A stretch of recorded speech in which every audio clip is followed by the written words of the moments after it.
I won't take a long time to introduce our speaker, Dr. Rob Kugler.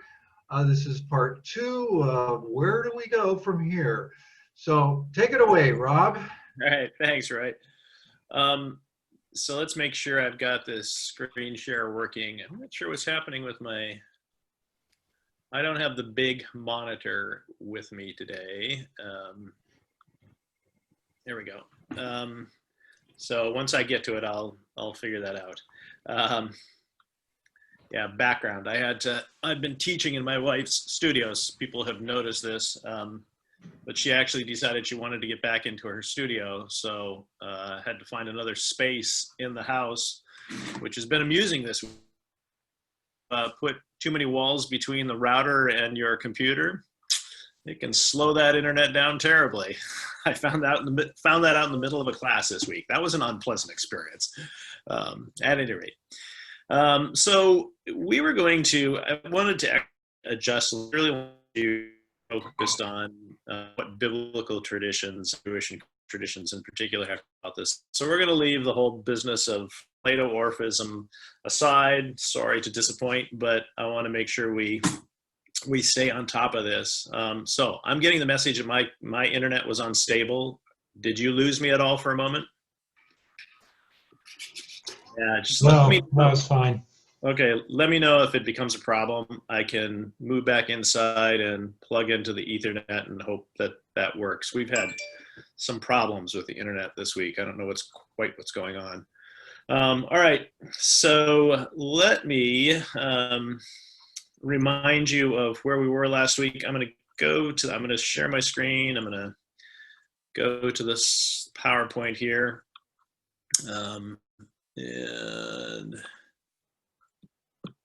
And you should see just the single. Yeah, you should now. Okay. So remember our agenda, what we were up to. So this question of why there is such a preoccupation with the fate of the damned. I want to get us to that today, so we make sure we focus on that and get a sense of what's going on there. So let's get back to where we were. We had looked at Mesopotamian and Egyptian truths. Here's where we want to pick it up. So remember this concept of neutral death and moral death. So anybody want to, hold on a sec here. There we go. Anybody want to refresh our memory? Neutral death and what's a moral death? You guys like to participate, so I'm going to give you the chance. Go for it. And you really can just speak up. You'll pop into my screen, I think, when you do that. So are you being shy this week? A moral death is one where you have a prospect of a good afterlife or a bad afterlife, depending on, I guess, how you lived your life or that kind of thing.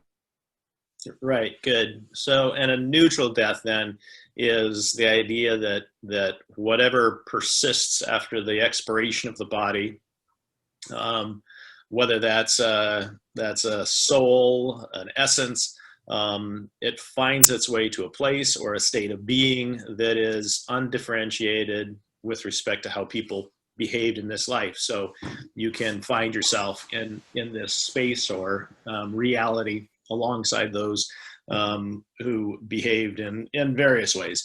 So initially, Israelite traditions really hold to this idea of a neutral death. So going down to Sheol. So here's a passage from Psalm 116 that gives some expression to that. We'll add some nuance to that in a moment here. So I love the Lord because he has heard my voice and my supplications, because he has inclined his ear to me. Therefore I will call on him as long as I live. The snares of death encompassed me. The pangs of Sheol laid hold on me. I suffered distress and anguish. Then I called on the name of the Lord. I pray, O Lord, I pray, save my life. So Sheol is in this psalm. Anybody want to sort of explain what you think? How does Sheol function in this psalm at this point?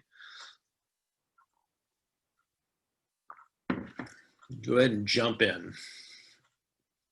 This is the awkward part of not having my big monitor. I can't see all of you. I've always understood it to be where in well, at least pre-New Testament era Judaism, that where the dead go, and it's a place where it's kind of dark and they're asleep. Yeah, sleep or in some sort of reduced consciousness. And what's its evaluation in this psalm? So the snares of death encompassed me, the pangs of Sheol laid hold on me. You'll notice that it is not a positive place, which is to say, death itself is a thing to be feared, a thing to be at a distance as long as possible. Right from the beginning, the whole idea of a neutral death, at least in the Israelite tradition, think back to the Egyptian tradition. Death itself was not to be feared because it takes you to this new reality beyond that has some qualities in some cases that are better than the ones that you experienced in life. Whereas from the beginning in Israelite tradition, death itself is, since it's the end of the earthly existence, the end of your created existence, it is negative. So Sheol, while it's a neutral judgment, is nonetheless negative in its connotation, negative in its meaning. So let's take a look. Okay, see if this will work out. I do want to note that in that earlier Israelite tradition, there was also a pretty clear understanding that death itself and how a person is disposed of is a marked judgment on who you were. A passage from Jeremiah that'll set this up for us. Thus, by the way, Jeremiah, remember, is a prophet to Judah in the days before the fall of Judah to the Babylonians. And he's this figure who repeatedly announces the promise of this judgment on Judah, much to the chagrin of royal leaders, the economic elite, as well as ordinary people. So here we go. Thus said the Lord, go and buy a potter's earthenware jug. Take with you some of the elders of the people and some of the senior priests, and go out to the valley of the son of Hinnom at the entry of the potsherd gate, and proclaim there the words that I tell you. You shall say, hear the word of the Lord, O kings of Judah and inhabitants of Jerusalem. Thus says the Lord of hosts, the God of Israel, I am going to bring such disaster upon this place that the ears of everyone who hears of it will tingle, because the people have forsaken me and have profaned this place by making offerings in it to other gods whom neither they nor their ancestors nor the kings of Judah have known, and because they have filled this place with the blood of the innocent and gone on building the high places of Baal, their children in the fire as burnt offerings to Baal, which I did not command or decree, nor did it enter my mind. Therefore the days are surely coming, says the Lord, when the place shall no more be called Topheth, or the valley, or the son of Hinnom, but the valley of slaughter. So anybody in Israel and know what, let me stop share for a moment. Oops. Anybody been to Israel and know what the valley of Hinnom is? Anybody got this?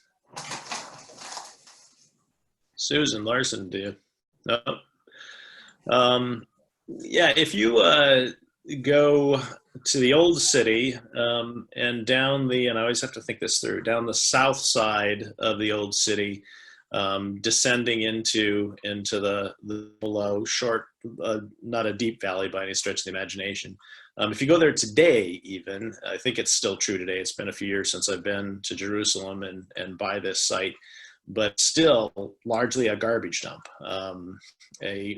and not an authorized garbage dump. It's where people who are not willing to pay for their garbage pickup will sneak by in the night and drop various objects and waste. So it remains a pretty horrific place. In antiquity, it was actually the place where sacrifices to Baal and Moloch were often made by locals who, particularly in the late period of Judah's existence, had grown so anxious with their circumstances and certain that the God of Israel no longer favored them, that they were perfectly content worshiping these other gods. And among them, Molech. Baal also, this is an odd one. It's unusual for Baal to have received the sacrifice of children. Molech was the god who received the sacrifice of children. You can imagine how that worked in ancient Judah. People are living in the mouth. They're not surviving. A new child is born into the family. There's no way that child can be fed. The child will either die of starvation, or another way to take care of that extra mouth would be to expose it in the wilderness, simply leave it in the wilderness to die on its own. Another way is go and hedge your bets. The God of Israel isn't serving you so well, so go worship the god Molech, or the god Baal, as Jeremiah suggests, and that means a sacrifice of a child to the god. So you see in the text that I showed you that that Jeremiah now announces that this place will become, he ends by, it'll become the valley of slaughter. And what he goes on, what he refers to and comes back to a number of times is the idea that this becomes the site where the bodies of those who have been unrighteous, who have failed to keep the faith and the tradition, will be disposed of. By contrast, anybody know the sort of recurring phrase in the Deuteronomic tradition for kings who actually served God and got good marks for their behavior? Anybody know this recurring phrase? At the end of their life, they will lay down with their ancestors in peace. Okay, so what we have in the Israelite tradition, to go back to in this tradition, is this idea that, in fact, I don't know why this is not working. Come on. There we go. There's this idea that there's two kinds of disposition of the body at the end of life, and that's what constitutes the moral judgment. After that, the essence of the being enters into Sheol and lives in unappreciated state with those who are wicked and those who are righteous. So there we go. So we have that sort of basic set of ideas in Israelite traditions, again, much more akin to ancient traditions than Egyptian. We shouldn't think that there's any kind of sort of direct alignment between these. It really does need to be sort of unique to each of these worldviews. So along comes Job. We want to make sure we understand this. And we get this sort of new question. So a moral death really begins to emerge, and I shouldn't say it emerges, it begins to emerge in the neutral death tradition. And the question is why? So you all know the book of Job well enough to, I think I can skip that for a moment, to know the setup, right? So in Job 1 through 2, we have the Job figure who is moral and upright, at least by his own measure, and his own self-understanding, and that of his neighbors, who becomes the victim of this cruel joke, cruel test between God and Satan. So the setup, leaving sort of all the details of that aside for a moment, the setup helps us begin to ask this question. That is, what's the justice of God in this reality? And as we'll see, that's the kind of thing that begins to trigger this move toward a moral death being introduced in Israelite imagination. Because now the question becomes, if we are not justly rewarded in this life, and so let's remember the positions everybody takes. So in the narrative prologue, what's Job's position regarding his suffering? What's Job's position in the narrative prologue? He takes a different position once we get into the poetry. And you guys know this. I think you've even gone through this with me before. Anybody? What's his position? What's his view of his suffering? I think that he thought it was a testing. He was just being tested by God. Yeah, and does he deny God's righteousness in the prologue? No, he doesn't.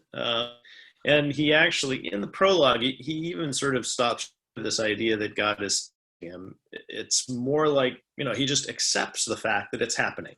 And so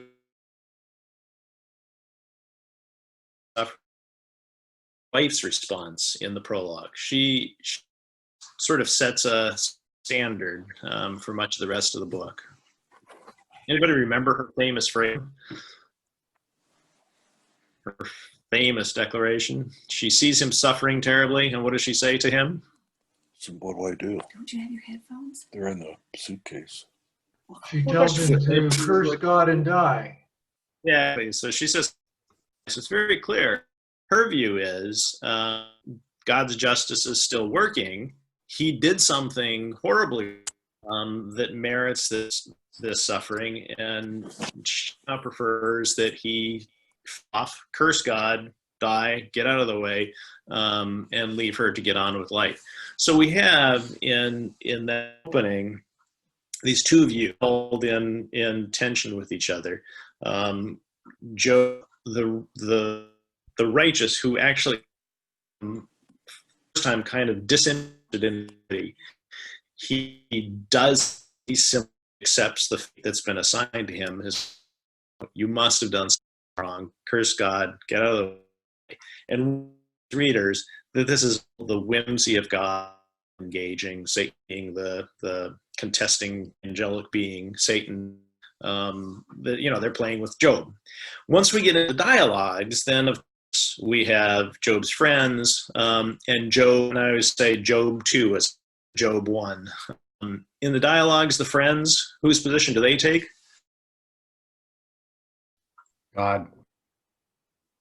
Yeah, that's like you must have done something wrong. Yeah, so they really, in Job's, in our, clearly you've done something wrong, and you just repeated, in great poetic tradition, repeated claim the friends that he's something wrong, he's merited this. Job's response, of course, is what? Every step of the way. Denial. Yeah, it says, I didn't do it. I know what I've done. I know how I behaved. Let me share my screen. And so I know this isn't true. So let me,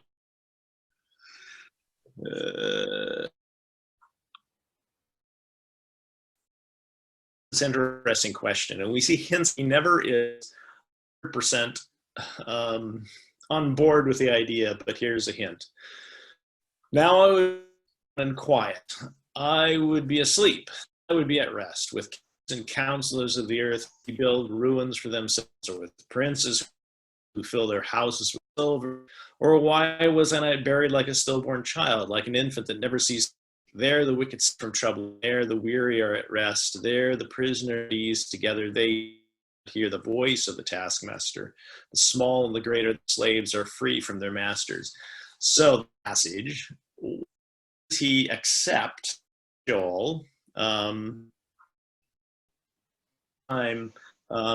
for himself.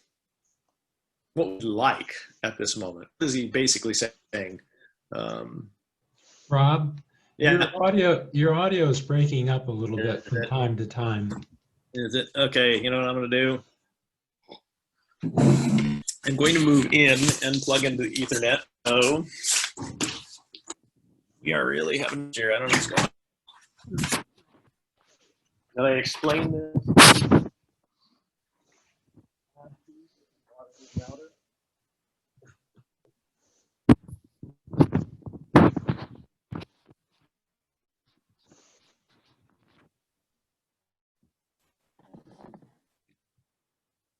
You have to admit this is more exciting than our average class.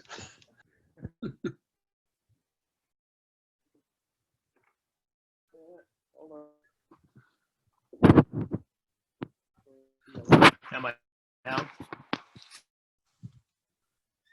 Yeah, you seem to be. I can hear you. Okay. Yeah, you can see the other place my wife works, the sewing room. Boy, do you have any place to work at your house, Rob? Yeah, there's a study. All right, I shouldn't have the Ethernet cords. I was just talking about. I was talking about idea of, and so you just saw that passage. What you really introduce, is it the idea of a moral death or something else? Joe, catch this, he says, in essence, I'd rather be dead, is what he had. Let me go back to the page so you see this.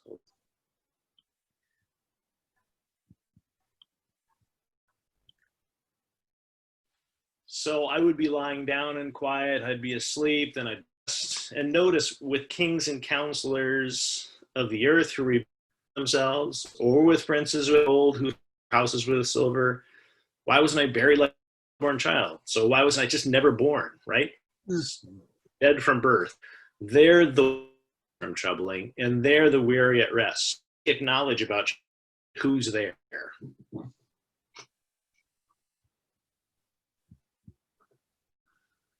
What does he acknowledge about Sheol? It is a place of differentiated mix of the wicked and the righteous. Notice what he's done that's different from the previous text we saw. So Jeremiah makes it clear death itself is unwanted. The Jeremiah traditions say the judgment on your fate is where Job steps over that and says the horror situation, the horror situation is such that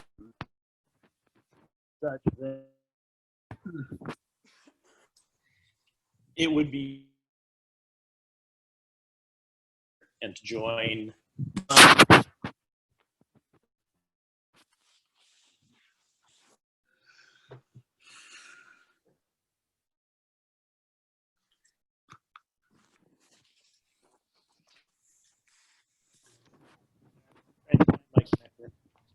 This is more action than we'd expected. Yeah, this is kind of fun, isn't it? It didn't occur to me to get that up with the Ethernet. I've been fine with everything else. Now we're on right. Space minor. All right. Stable. Not terrible. Why don't you say something? Hillary? Get it. Can you hear me? Rob, we can hear you. I still hear a little breaking up. Maybe we'll just have Okay, to live with it. I'm going to keep going. We'll see how we do. I wonder if it might help if all of us turned off our video cameras just to reduce the bandwidth a little bit. Why don't we try that?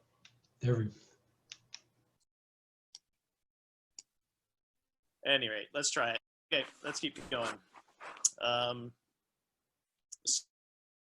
This, Job, is that Job essentially introducing for the first time some kind of move beyond this idea that it's nature of one's burial. Is that if so bitter and so difficult, then the best thing is for death itself. So he argues in favor of that neutral wall as an alternative to the possibility of justice. Thank you. So did you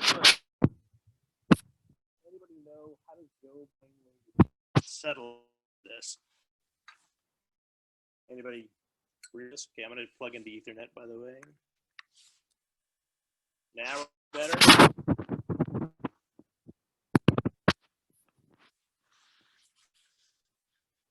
Hearing me now? Yes. Good. Okay. All right. That's as good as it's going to get. Okay. Yeah, you're still breaking up a bit, but let's just try it. I don't understand this. All right. Let me go back to the PowerPoint. So another example of this is Psalm 73. So we'll see. Truly right to those who are in heart, but as for me, my head almost stops it near for I was envious of the prosperity of the wicked. So again, the same kind of that Job has, this sense of injustice in life. They have no pain. Bodies are sound and sleek. They're not in trouble as they are. They're not plagued like other people. Pride is their necklace. Violence covers them, and so on. So on. The next stanza, therefore, the turn and praise them and find no fault in them. And they say, how can God know? Is there knowledge in the eyes such of the wicked? Increase in riches, all in vain. I have kept my clean and washed hands in innocence, for all day long I've been plagued every morning. So just like Job, rejection of it befalls. Down below, my soul was embittered, pricked in the heart. I was like a beast towards you. Nevertheless, I'm continually with you. You hold my right hand, guide me with your counsel. Your words you will receive. Whom but you, and there is nothing on earth that I desire. My flesh and my heart may fail, but God is the strength of my portion forever. So you begin to see in Psalm 73 somebody moving even a step further and beginning to imagine that there is this sort of vindication of some sort for the righteous. Okay, so let me go back to share a screen.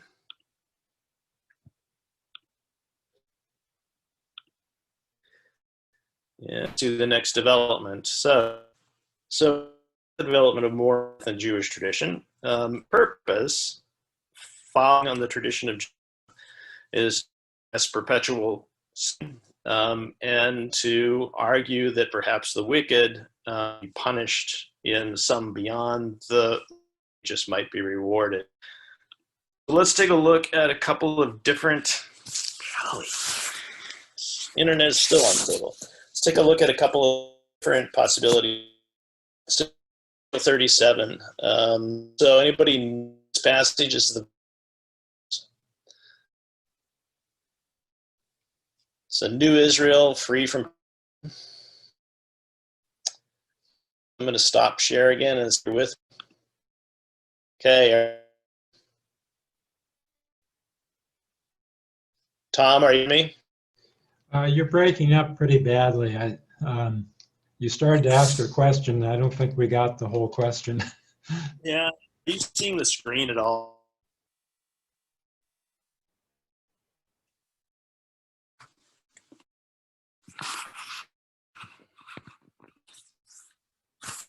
Okay, hold on.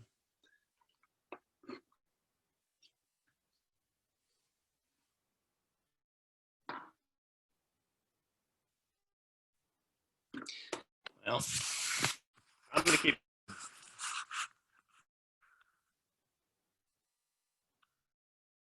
This is Mr. Hillary.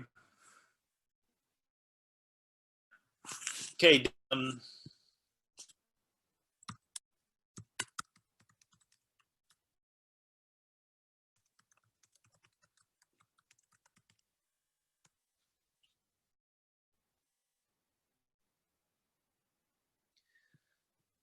Tom, I'm going to go off and start again. Okay, it's yeah, we still have this note that it says Rob Kugler's network bandwidth is low. It doesn't make any sense. I'm on Ethernet. Yeah, well, it must be what's something with your providers. Yep. Hold on. Let me.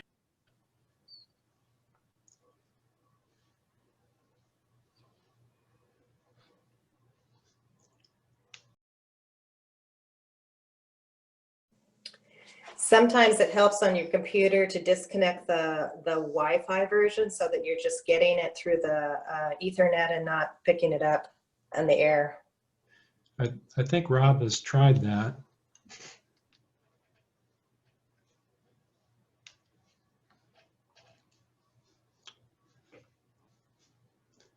It sounds like, though, he may still have his Wi-Fi working at the same time he's connected to the Ethernet. Hmm.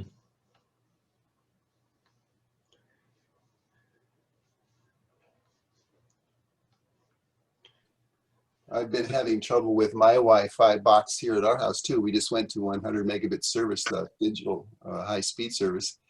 And All right. I'll have to keep unplugging my Wi-Fi and plugging it back in every week or two. Otherwise, it gets slower and slower. Yeah, we did this recently, like in the late year or so. Mm-hmm. Any better? Is that you, Rob? Yep, it's not We much can- better, huh? I can hear you. No, I can hear you now. Okay, well, let's stick with that. Here's my internet's unstable again. My daughter just did the speed test, and our download is fine. Our upload is a tenth of what it should be. Yeah, So, we're just going to have to bear with it. I think it sounds like Yeah. it's out of your control. let me go. You to do. So, can somebody give me the capacity to share the screen again?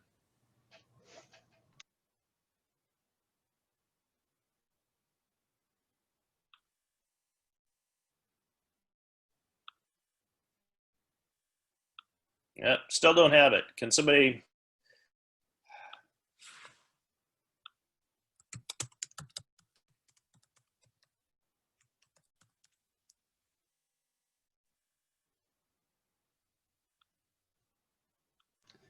Rob, what name are you? It's Kugler Robert.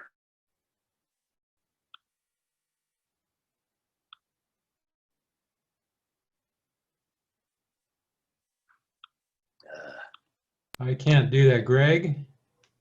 Oh, Is John on still? yeah, we need. I just said it, who can share? I just switched it to all participants. So nobody Hey. share except Rob. Yeah, you got it. Hey, thanks, John. All right, good. So I'm just gonna stay with the share screen and go. So notice what Ezekiel does. Ezekiel essentially begins to introduce the idea of a new Israel. It's not clear in Ezekiel whether that new Israel is a resurrection Israel or an Israel within history. So here we have it. So we're moving in this direction. In the famous Isaiah Apocalypse, Isaiah 24 to 27 is a late addition to the book of Isaiah. Really difficult to date, but as you'll see in a moment, I think it's probably between Ezekiel, who is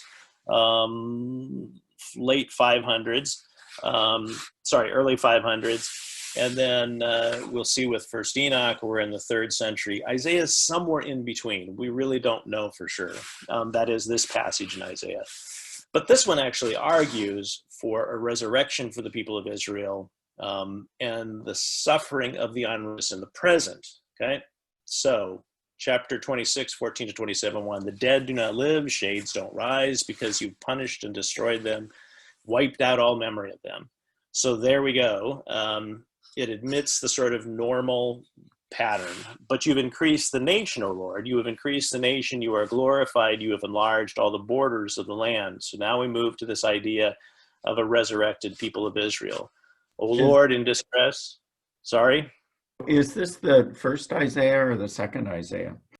Well, this is, so as opposed to first or second or third, Isaiah 24 to 27 is probably the latest piece in the book of Isaiah. Maybe, I mean, it's possible that Isaiah 56 to 66 comes later. My own view is this is post, even post 56 to 66. Third Isaiah is in the Persian period. This is late Persian period because it really does reflect some of the early apocalyptic sensibilities we get in something like First Enoch. That answer your question, John? Yes. Yeah, thanks. All right. So notice you have this, the introduction of this idea, the beginning of the introduction of this idea that the people of Israel themselves as a whole will be resurrected. So this is not individual resurrection, rather it's the re-enlivening of dead Israel itself. He's back on, huh? Yep. You guys, can you hear me? Yep. Good. Okay. That's good. All right. I'm just going to keep talking with the screens. I'm not really able to see you guys. We'll see how this goes. So what we have in Isaiah 24 to 27 then is the introduction of this new idea. Notice the unrighteous are not given any kind of post-mortem judgment. Their suffering is in the present. And it holds to that view that the focus then becomes on re-enlivening Israel as a whole, again, without an emphasis on individual resurrection. First Enoch represents a substantial move toward answering that question of the wicked. And now we need a little bit of historical context, and this will help you understand why these anxieties get started. Sorry, I needed to... can you guys still see this? We see you. Yeah, now we've got, my goodness gracious. Now we're back. There. Yeah, I just needed to, now I can't see my clock, so I got to watch my time. So First Enoch is composed in what we call the age of the Diadochoi. So this is after Alexander's conquest of much of the ancient Near Eastern world. Alexander dies, he leaves his kingdom to his successors. That's what Diadochoi means in Greek, so the successors. So we have a king residing in Egypt, one in Asia, one in the West in Greece, and they fight over his kingdom. And as you can imagine, where they end up fighting most of the time is in the land of Israel. So it's a bitter time for Jews living in Judea. There's also the problem of sort of socioeconomic change the Hellenistic rulers, the Greek rulers, want to impose. They want to end temple economies with farm and family as the basic social unit, and they want to replace it with light industry and trade. That undercuts an entire way of life for these people. And as a consequence, we see the rise of pretty significant apocalyptic imagination for the first time. So people begin to view their suffering as completely intractable. Okay. What's interesting about First Enoch, though, is it's the degree to which it wants to dwell on punishment for the wicked as well. So if I can get this link to work, I did. Good. Nope, I did not. Let's see if it'll work. There we go. So First Enoch, chapter 21. Bear with this translation. There's no good online translations. So in the Book of the Watchers, Enoch is given a vision of the heavenly realms. And in the Book of the Watchers, the Hellenistic kings are viewed as the result of the mating between human women and divine beings that we hear about in Genesis. We can't see one Enoch 21. I think you might have to switch screens or something. Really? That. Okay, one sec. Gonna have to stop share and make the switch. There you go. You see it now? Yep. Chapter 21. Yep. So Enoch is taken on a tour, and what he sees in this tour is the suffering of the figures who are identified with the kings, the Hellenistic kings, and they're the offspring of the mating between human women and heavenly beings that we hear about in Genesis 6. So here we go. There too I beheld 7 stars bound in it together like great mountains and like a blazing fire. I exclaimed, for what species of crime have they been bound, and why have they been removed to this place? His angel guide Uriel, one of the holy angels, was with me, conducted me, answered, Enoch, wherefore do you ask? What reason with yourself and anxious? Why are you so anxious? Oh, come on, my internet's unstable again. Are those of the stars which have transgressed the commandment of the Most High God and are here until the infinite number of their crimes be completed, and on and on. We see more of this in First Enoch, where Enoch actually gets to punishment, the suffering of these characters for the affliction they brought upon the people of Israel. That is, the Judeans living in Hellenistic era Judea. So with First Enoch, we begin to see this fascination with the punishment of the wicked. So you're seeing the two parts. Go back first, Isaiah 24 to 27, resurrection for the righteous. First Enoch, punishment of the wicked. Then in Daniel, we get it fully fledged in a fully apocalyptic text. And this is a text many of you, I'm sure, are familiar with. This is at the end of Daniel's vision. So remember, Daniel's written in the days of Seleucid rule of Judea. The Seleucids are essentially, under Antiochus IV Epiphanes, trying to extinguish Jewish practice altogether. And the book of Daniel 1 through 6, tells the stories of righteous Jews who, in spite of the oppression of foreign kings and imperial rulers, remain faithful and are rewarded. And then Daniel 7 to 12, in a set of visions, accounts for the reality that these people actually face, which is, if you remain faithful, you're rounded up by the Seleucid army and the sympathizers in the temple with them, and oftentimes put to death. So when we get to the end of Daniel, we finally come to the apocalyptic conclusion of the book. So here we go, verses 1 to 3. At that time, Michael, the great prince, the protector of your people, shall arise. There shall be a time of anguish, such as has never occurred since nations first came into existence. But at that time, your people shivered, everyone who was found written in the book. Many of those who sleep in the dust of the earth shall awake. And notice now, we get both, some to everlasting life and some to shame and everlasting contempt. So now we do get this idea of an afterlife, in which both the wicked are punished and the righteous are rewarded.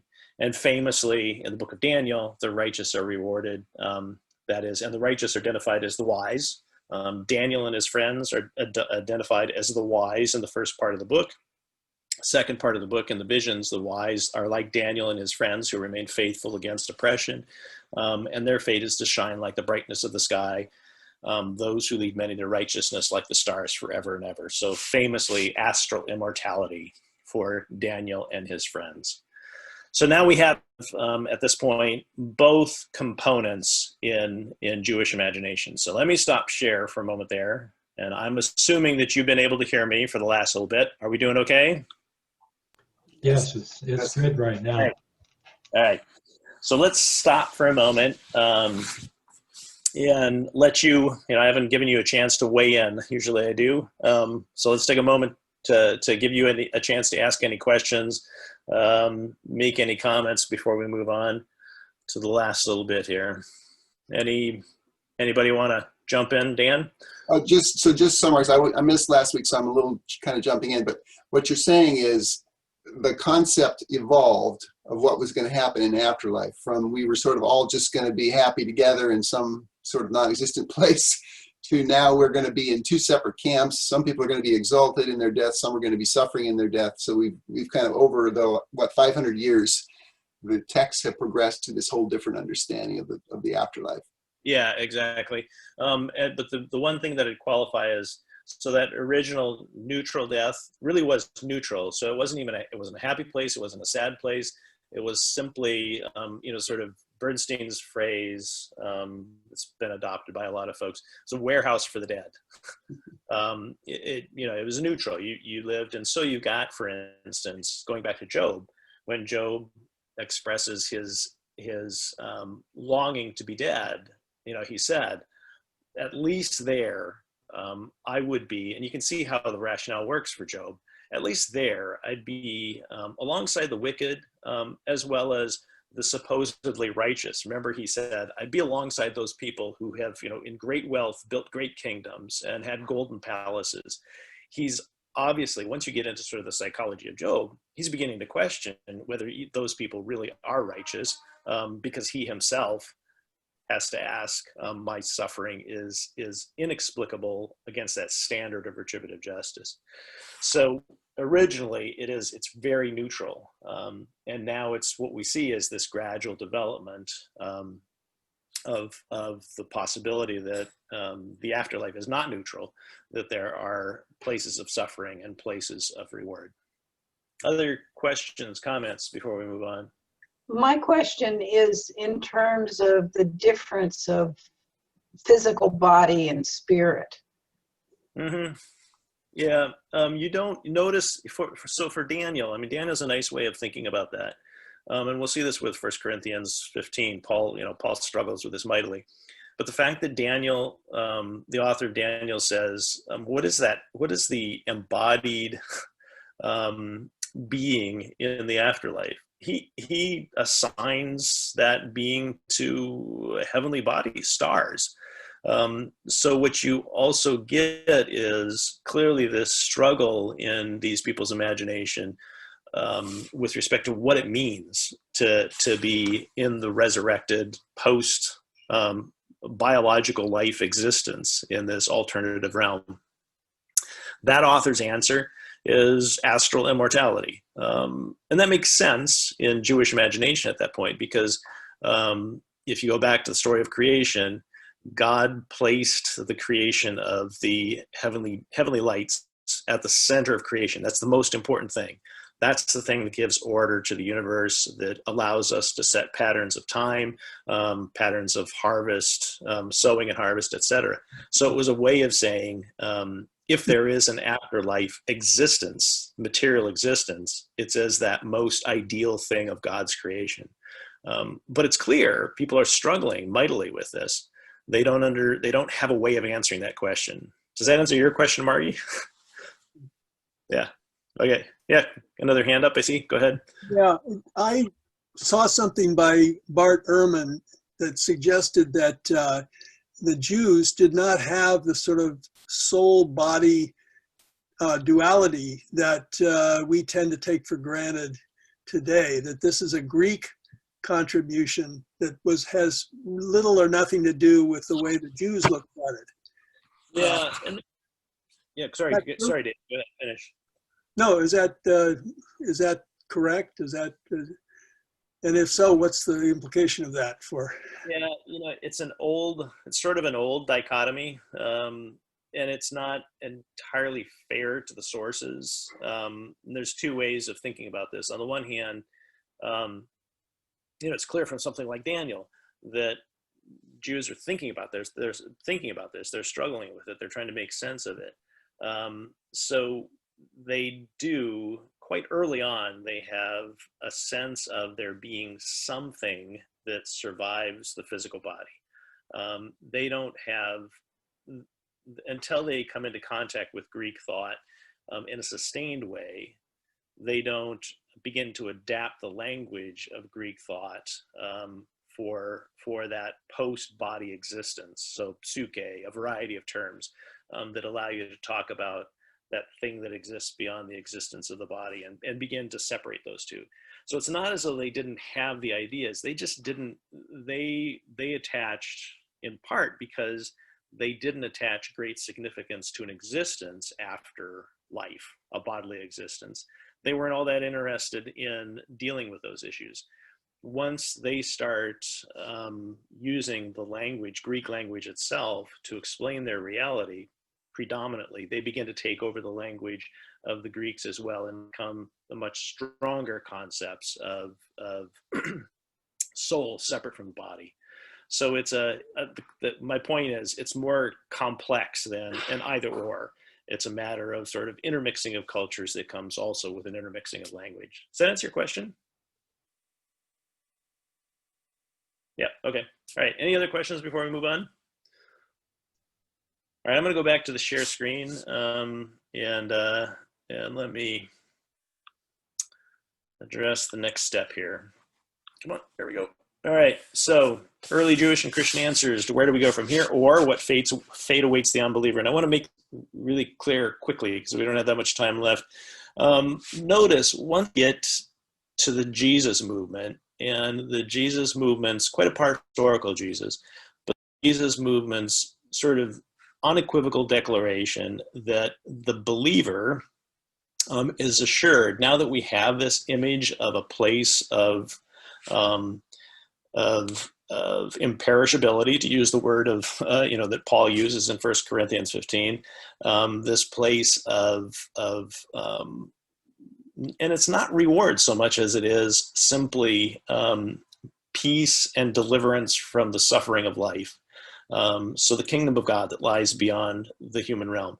Once you have that attached to the preaching of somebody like Jesus, you get part of the equation more or less solved. That is, the believer. What's the fate of the believer? Now we know. And it's not attached to what we do, but rather to what we believe. And we'll come back to that question of the degree to which belief itself is necessary. So you see somebody like Paul, when this perishable body puts on imperishability, and notice he's struggling in 1 Corinthians 15. If anybody's gone through a Bible study and read through 1 Corinthians 15, you know that Paul is just completely befuddled by this, along with his, and he's trying to make sense of it. So he uses this kind of slippery language. So when this perishable body puts on imperishability and this mortal body puts on immortality, then the saying that is written will be fulfilled. Death, that's the word thanatos, has been swallowed up in victory. So that's Septuagint, that is Greek translation of Isaiah 25:8, he's quoting. Where, O death, thanatos, again, death, is your victory. Where, O death, Hades, is your sting. That's Hosea 13:14, and also Septuagint. I should explain that.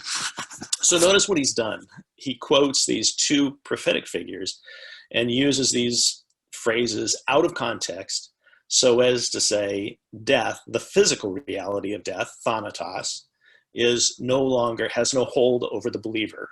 Likewise, notice what he's done with the term Hades. Anybody, what's the equivalent of Hades in what we're speaking of in Jewish imagination? It's the place where, the neutral place where souls go. Sheol? What's the Jewish equivalent? Yeah, Sheol? exactly. So notice what Paul does. For the believer, essentially says, death and Sheol, those places of either neutral, post-death existence or suffering itself, they're gone. They're just off the table. That's finished. You don't have to worry about it anymore. Belief in itself suffices. So notice, once this part of Judaism, or I'm going to use the term, this part of Jewish tradition begins to take shape, Jesus' followership, people become now, the real question becomes, who's who's? That's the question. Because the fate of believers is settled, done. We no longer have to think about that. That's been assured. So the driving interest in so much early Christian thoughts, remember I said at the beginning last week, why is it that we're so concerned about the fate of the damned? It's because the fate of the not damned, that is the believers, is settled. It's finished. We don't have to worry about it.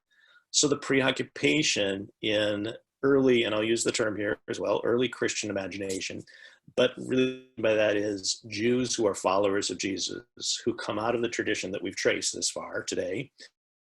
They have this question now: what about those people who haven't come to this faith, this tradition? What's their fate?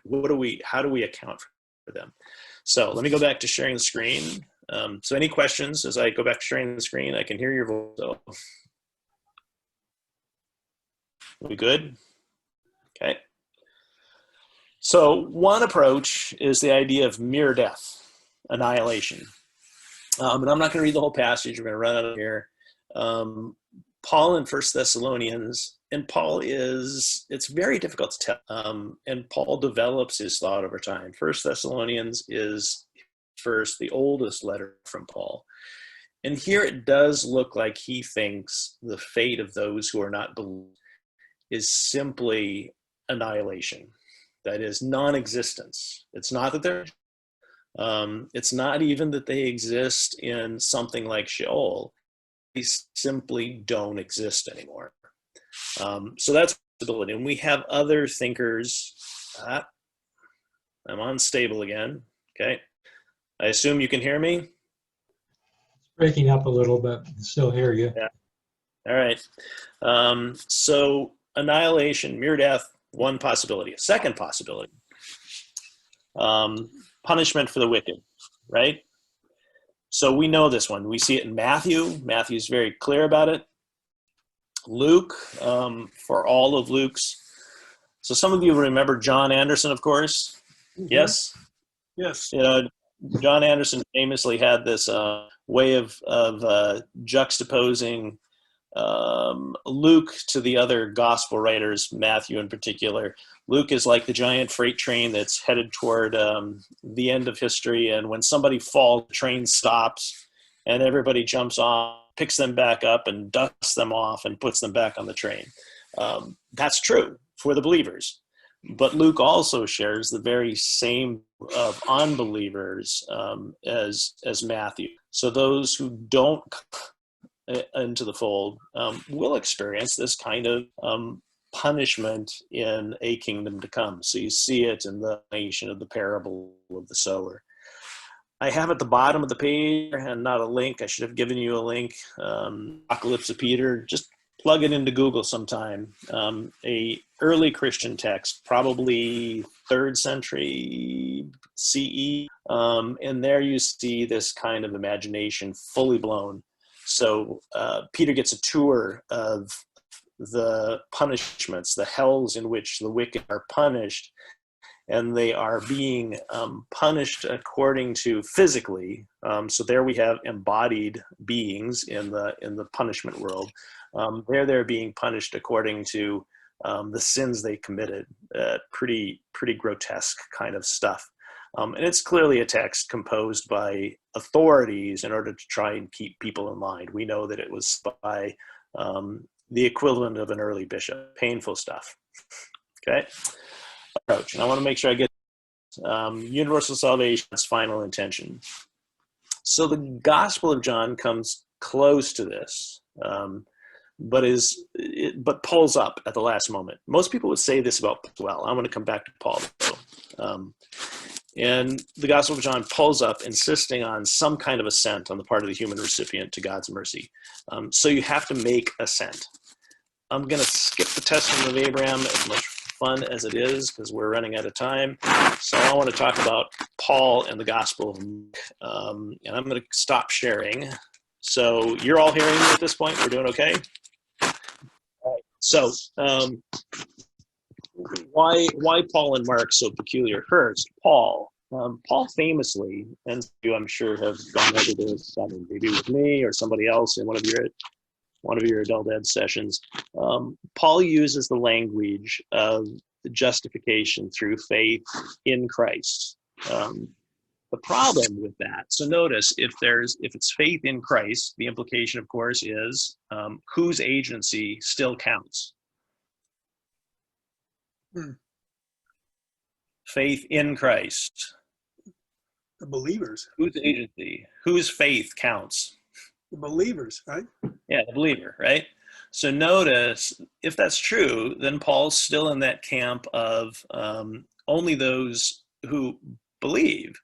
And the First Thessalonian passage holds true at the end of his career when he's writing Romans. He still thinks that those who don't come to faith simply experience annihilation, non-existence.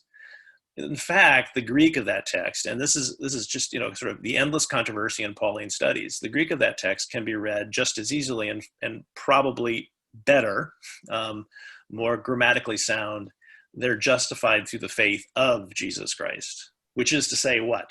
Now whose agency is solely necessary. Jesus. Yeah, exactly. So in that case, then all of a sudden Paul becomes not this figure who holds to the view of annihilation for the unbeliever, but rather this view that in fact God intends all of God's creation to be enfolded in this fate. So it's the faith of Jesus that acts on behalf of all human beings. So that's the thing that works. The Gospel of Mark, I think, is making the same argument. And I have one to do this. I can't do this. Suffice it to say, the Gospel of Mark is a narrative that many people would say works as a narrative to do to the human being who reads it and encounters it just what Paul suggests is the case. That is, it forces faith upon the human being as the only response you can make. You are cornered by the end of the Gospel of Mark. You're cornered and you have no agency left. The only thing that's left is God's agency on your behalf to set you free. So that third option, yeah, we're at 10:15. I gotta let you go. This our computer problems. Really, sorry. That's too bad. Any comments, questions with 30 seconds we have left? So the idea of irresistible grace has, I mean, it has a connection then to what those people are talking about, or Mark and Paul. Yeah, exactly. Yeah. So and that idea. Notice what that does. That debate about the afterlife. So in that is followership movement, the burning question is, what's the fate of the unbeliever? Becomes, anybody? Irresistible faith means, yeah, somebody say it. I saw Carolyn kind of, there is no unbeliever, right? That God's intention finally is to unfold all of creation into that. So when you becomes irrelevant. Yeah, go ahead, Dan. Yeah. My belief becomes irrelevant. Exactly. I mean, my agency is irrelevant. Exactly. It's God's choice, God's decision, and God's action. So to finish up, and I really do have to let you go. You have to go to worship. To finish up, what we see then, to going back to the beginning, I asked, why are we so preoccupied with the fate of the damned? Because once we get to this point in the development of ideas about this, those are the people we're worried about. And because you find yourself as a believer who gives assent, you're already in, as it were. And now the question becomes, what about those who don't give assent, who can't have agency? And we get a variety of answers. Absolutely. And if we'd had more time, we could have the politics of something like the apocalypse of Peter, and the politics of the Gospel of Matthew, but you get the point. All right, sorry guys. No Yeah, problem. Rob, thanks. Thanks. I think that was a fascinating talk and somehow you survived the technical difficulties. So thumbs up. And now the question becomes, what am I going to do before tomorrow when both my daughter and I are teaching again? Well, guess I got my day's work cut out for me. Thanks, guys. Okay. Thanks very much. Remind everyone to tune in next week for Dr. Elsa Tamez from Colombia, South America. And she'll be talking about what we can learn from James about our current situation in the pandemic. And I think it'll be just a great session. So hope to see all of you then. Very cool. Take care. See you.